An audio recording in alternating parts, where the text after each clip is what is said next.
Assalamualaikum warahmatullahi wabarakatuh. Selamat siang, salam sejahtera untuk kita semua. Salam Merayu, salam untuk saudara semua yang ada di dalam maupun di luar negeri.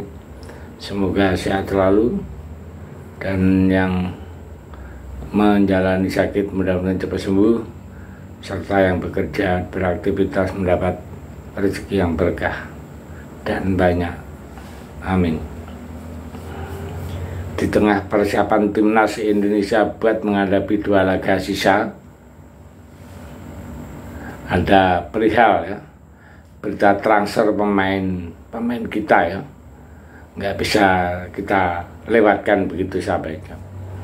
Terlebih beberapa pemain timnas Indonesia memang sedang dalam situasi rumor transfer yang kencang, mulai dari Marcelino, Justin Hubner, Jayces, Sen Pantinama, Michel Ger, termasuk Tom Haye, Jordi Amat juga ya, hingga Rafael Strijk yang baru saja dilepas oleh Brisbane Roar ya, yang mana dari nama-nama yang ada pasti transfernya ada dalam diri Jayces yang sangat dibicarakan antara Jayces dan Michel Ger, di mana J ya, menurut info terbaru sebagaimana dikutip dari Tutto Mercato Web, jika Venezia telah memasukkan nama J di daftar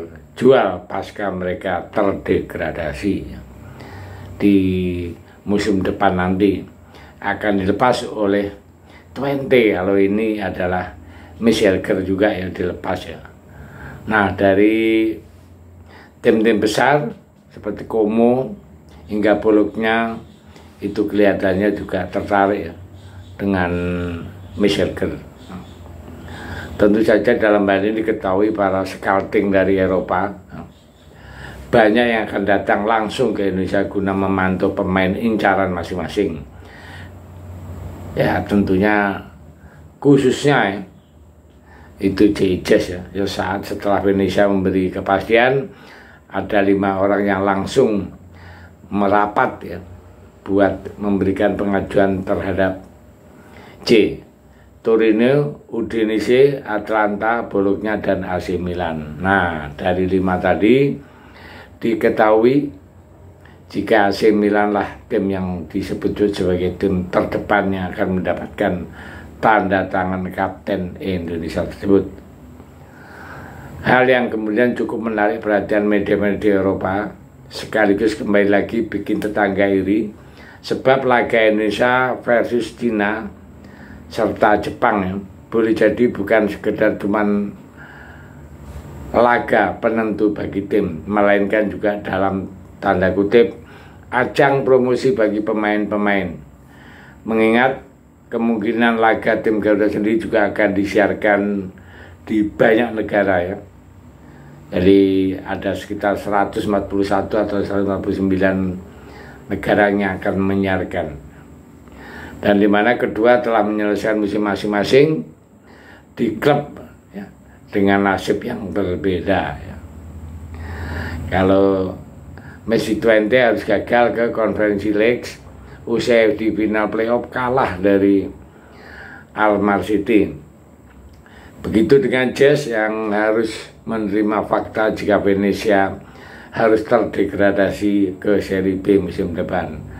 Hal yang sangat menyedihkan, karena biar bagaimanapun juga Venezia adalah klub yang berjasa besar bagi perkembangan karirnya di Italia. Nah, ini sangat menyakitkan, musim ini tidak berjalan seperti yang kita inginkan. Ya, itulah yang namanya perjalanan atau perjuangan. Memang harus ada yang gagal. Dan kekecewaan itu juga dirasakan oleh para penggemar. Fan-fan Garuda juga merasakan hal itu. Jadi sepanjang tahun kalian selalu bersama kami dan pendukung kami di masa sulit sekalipun. Ini bahasa yang disampaikan oleh Jayces ya. Saya sangat percaya bahwa hidup adalah tentang bagaimana bereaksi terhadap situasi tertentu, terutama dalam hal kemunduran. Kami akan mengambil kesempatan ini untuk membangun kembali dan kembali lebih kuat dari sebelumnya. Terima kasih semua. Itu bahasa disampaikan Jesus kepada fan-fannya yang di Venesia ya. Jadi dengan bahasa yang dalam dan sangat kecewa sekali ya. Meskipun kecewa, namun semua itu harus dilupakan sejenak, karena dalam waktu dekat timnas Indonesia akan menghadapi 2 laga krusial di ronde ketiga, menjamu Cina dengan target 3 poin serta menjamu Jepang dengan target minimal 1 poin. Tentu hal ini kita cukup diuntungkan dengan digelarnya TC lebih awal. Selain fisik bisa lebih prima, chemistry antar pemain bisa lebih menyatu lagi. Nah, dan terlebih dengan waktu yang nggak mepet, paling nggak jika ada yang tak diinginkan terjadi, pelatih jadi nggak kelabakan buat cari pengganti. Seperti cederanya penyerang yang sedang naik daun di Liga 1, Septian Bagaskara. Septian terpaksa dicoret karena cedera sehingga diganti Beckham Putra. Kemudian Sandiwo juga masih jadi tanda tanya, kira-kira siapa yang akan diganti oleh Patrick Kluivert ya.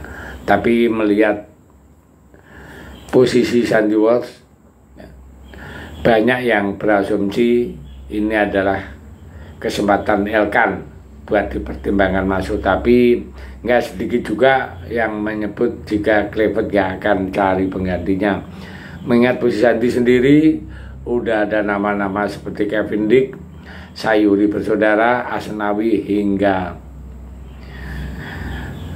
namanya Miss nggak ada. Jadi kemungkinan besar itu tidak ada pemanggilan untuk penggantinya Sandiwos. Nah, itulah berita perkembangan yang terbaru di TC Bali ya. Mudah-mudahan TC-nya betul-betul bisa menghasilkan yang sangat kita inginkan, yaitu bisa memenangkan pertandingan melawan Cina ya. Entah itu 1 gol, entah 2 gol, yang penting menang. Kalau bahasanya si Kluivert, bahwa menang itu adalah yang dinantikan, baik melalui yang cantik maupun yang kurang cantik permainannya ya. Betul itu. Terima kasih. Merdeka.